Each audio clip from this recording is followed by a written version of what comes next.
Artinya Presiden sudah mendengarkan bahwa MBG lebih fokus ke daerah 3T, daerah dengan kantong-kantong kemiskinan yang perlu diintervensi, ibu hamil, dan lebih memperhatikan kualitas asupan gizi daripada sekedar kuantitas.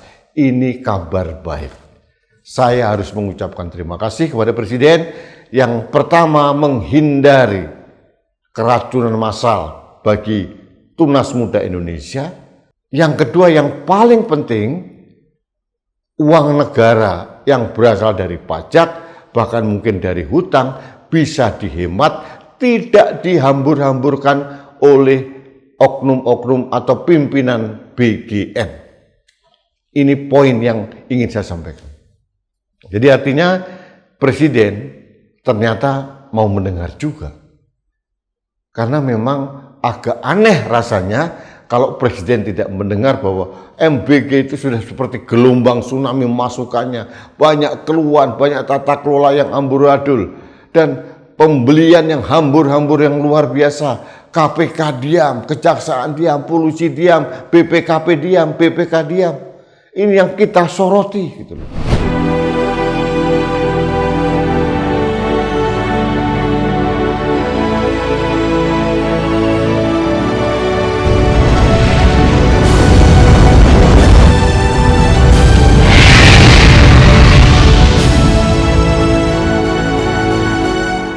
Halo sahabat Indonesia, kita bertemu kembali dalam Opini Rudy edisi hari Selasa 21 April 2026.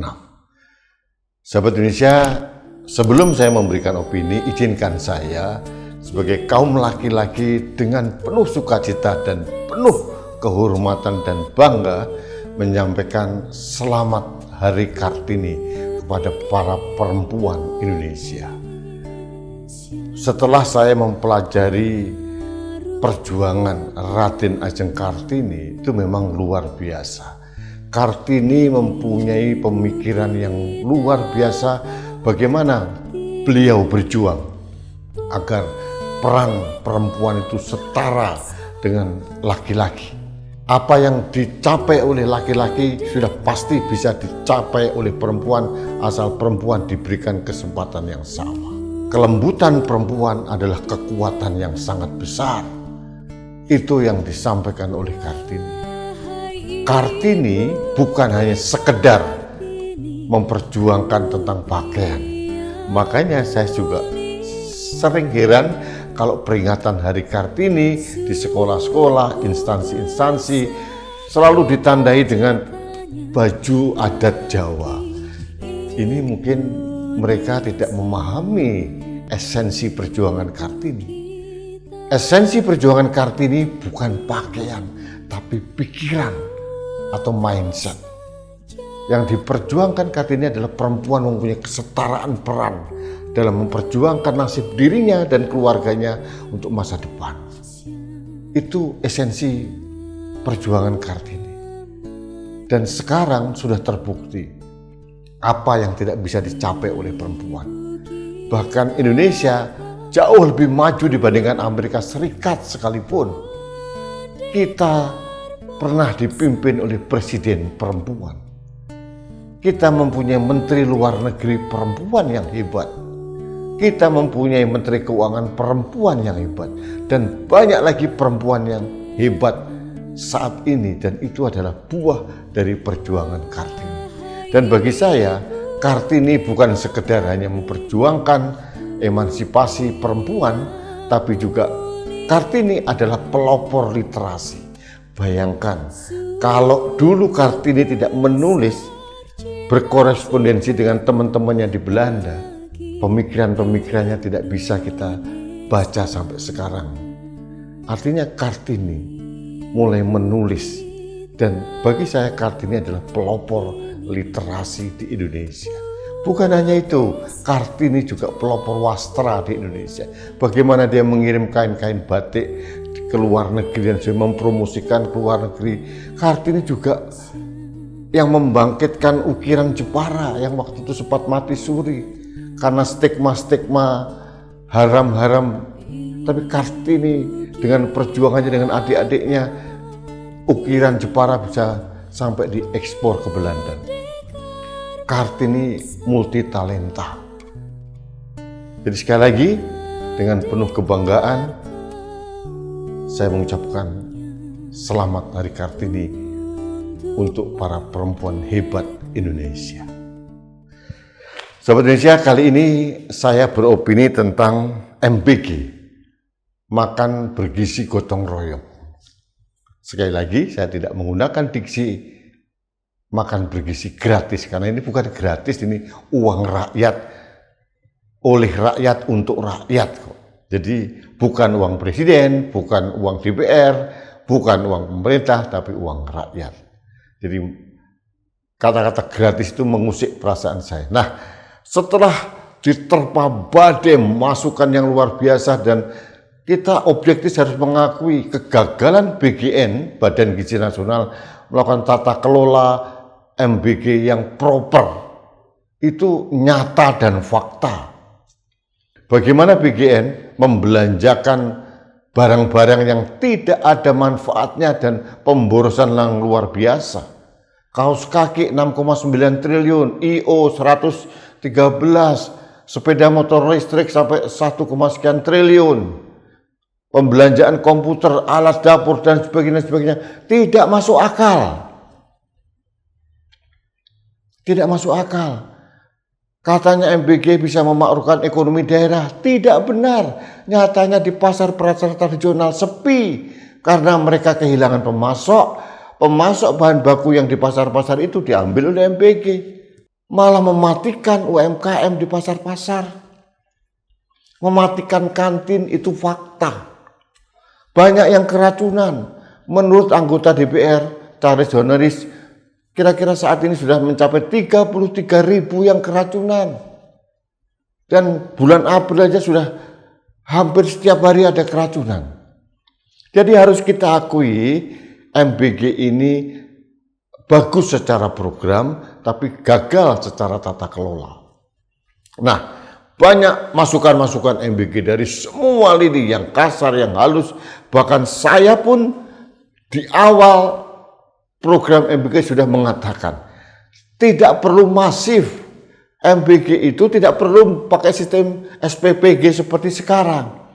Berikan kepada sekolah, ada kantin di situ, memanfaatkan persatuan orang tua murid dan guru POMG, diawasi oleh guru, ada ahli gizi dari puskesmas setempat, jalan itu barang.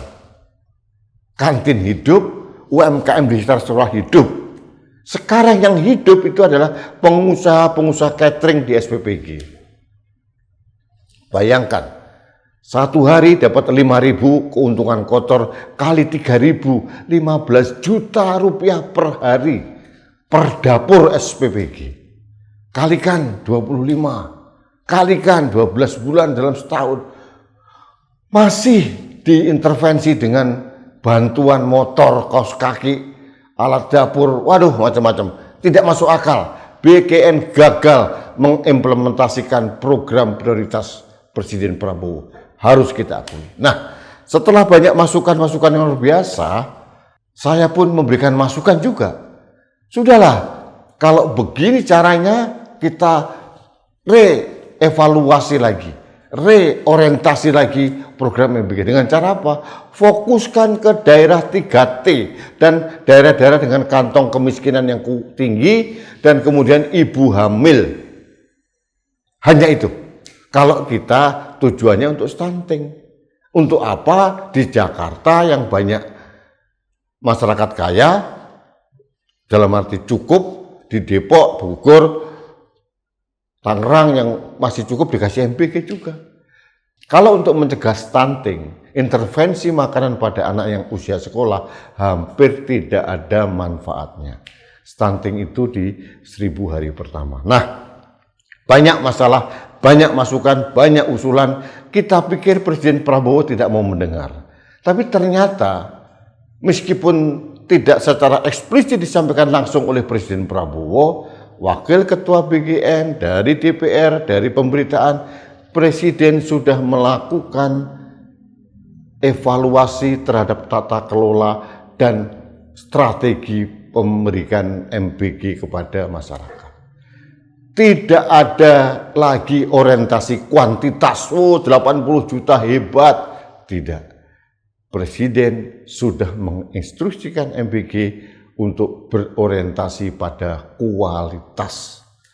Itu respon yang positif, itu reaksi yang sangat-sangat bijak dari Presiden atas masukan-masukan dari warga masyarakat dan para pengamat. Nah, saya ingin membacakan poin-poin apa saja yang akan dilakukan evaluasi menyeluruh tentang program MBG ini. Poin-poin utama perubahan strategi MBG tahun 2026. Yang pertama, penyaluran terbatas. Bantuan makan segar hanya diberikan selama 5 hari sekolah dalam seminggu, tidak lagi pada hari libur. Setelah evaluasi menunjukkan penyaluran saat hari libur tidak efektif. 2. Fokus kualitas dan gizi.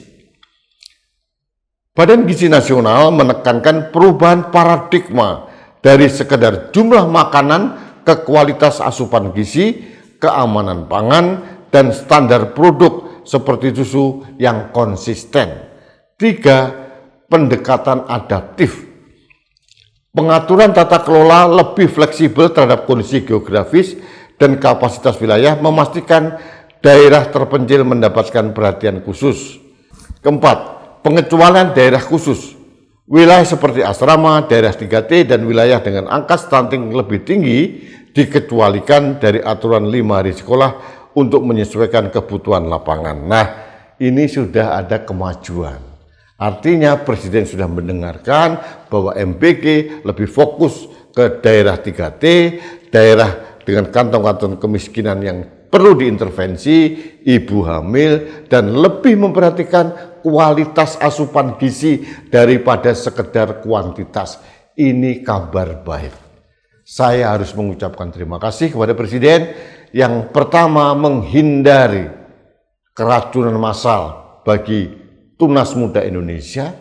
Yang kedua, yang paling penting, uang negara yang berasal dari pajak, bahkan mungkin dari hutang, bisa dihemat, tidak dihambur-hamburkan oleh oknum-oknum atau pimpinan BGN. Ini poin yang ingin saya sampaikan. Jadi artinya Presiden ternyata mau mendengar juga. Karena memang agak aneh rasanya kalau Presiden tidak mendengar bahwa MBG itu sudah seperti gelombang tsunami masukannya. Banyak keluhan, banyak tata kelola yang amburadul. Dan pembelian yang hambur-hambur yang luar biasa. KPK diam, Kejaksaan diam, Polisi diam, BPKP diam, BPK diam. Ini yang kita soroti gitu loh. Untuk apa memberikan makanan pada orang-orang yang tidak membutuhkan? Saya selalu katakan lebih baik ke daerah 3T, daerah kantong-kantong kemiskinan, ibu hamil, itu jauh lebih penting. Dan alhamdulillah masukan saya didengarkan. Mungkin bukan dari saya, mungkin dari masukan yang lain, tapi senada dengan apa yang saya berikan masukan kepada pemerintah. Sahabat Indonesia, ternyata Presiden Prabowo mau mendengar juga. Terima kasih sahabat Indonesia, kita bertemu kembali dalam Opini Rudy selanjutnya. Sampai jumpa.